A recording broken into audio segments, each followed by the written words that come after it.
All right, we're back. Got about 4 coats of PVA on the tape here, and if you can see it, it did raise it up a little bit. I mean, the tape is not real thick, so I mean, like 2 layers would probably be a little bit better, but you're going to cycle heat through this thing when you're putting the glass on it. The chemical reaction of the resin itself is going to lift this stuff anyway. This is, again, this is a temporary thing. This is a moldless composite. Basically, you're just going to lay glass over top of this and use it because you're in a hurry.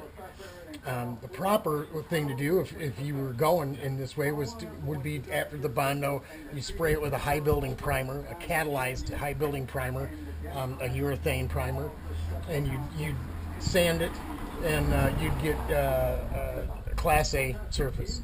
And that nice catalyzed primer, you can actually buff and polish it as well, wet sand it and polish it. And then you would spray the PVA on. When you spray the PVA, it should be glossy when it dries. Crazy, some of the things you deal with that PVA when you're especially down south. I've worked down in Georgia and had problems when you spray that stuff. It's really super hot and humid. It comes out like spider webs, like one of them spider web machines. You know, the vinyl dries so fast.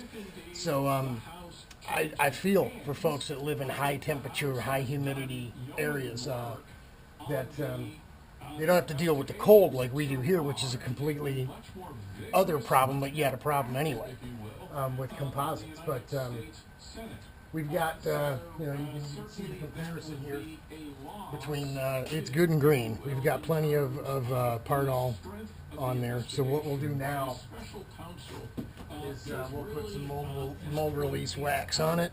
This is an old can here, man. I've had this for, I'm not kidding you, probably 25 years. It's some old stuff, but TR makes good mold release wax. Theirs is blue instead of yellow.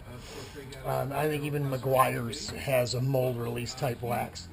But get it at a good quality fiberglass supply shop. Your PVA as well, your gel coat, your resin, all that stuff. Don't buy it at an auto parts store. Don't go to the marine store and buy that stuff.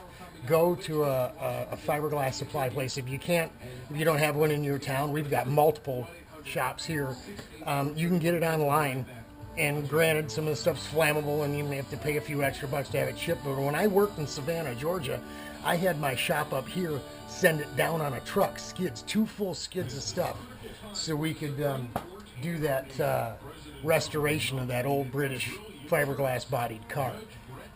I'll have to show you the photos and stuff of that sometime. We'll have to dig that up and put it up for you. It was pretty cool. That was a cool gig. But we'll go ahead and put mold release wax on here as well, because we want to save this little buck if we can without damaging it. Removing the part. I'll show you that as well. We're hoping we'll be able to just drill a hole here and just blow the air pressure to it and pop the part off. But eventually, if we're going to make a mold for the NACA duct, we'll make a little mold for this too. So we will do that primer Class A surface thing. So we'll hang on to this thing. So we don't want to damage it if we don't, if we don't have to. Now I'm going to go ahead and put the wax on. You let it dry. 15-20 minutes. Buff it off. I'll probably do that 2 or 3 times just to be sure. And then I'll go ahead and start cutting some glass, and I'll bring you some video of me laying it up real quick. But that's it. Once that's done, I got to go back over to the cart and swap out the high output pump for the original pump. And we're going to start on the original pump, the slowest pump I have, with the inline thermostat, the most restrictive part of the system we can get, and see if the advice we got to go that way, which we didn't do, we went the other way with a higher output pump. We'll see if that advice, it was good advice or not.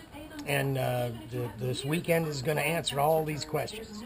And we'll bring you the results of that as well. But that's it. We're going to get busy. Godspeed, y'all. Have fun.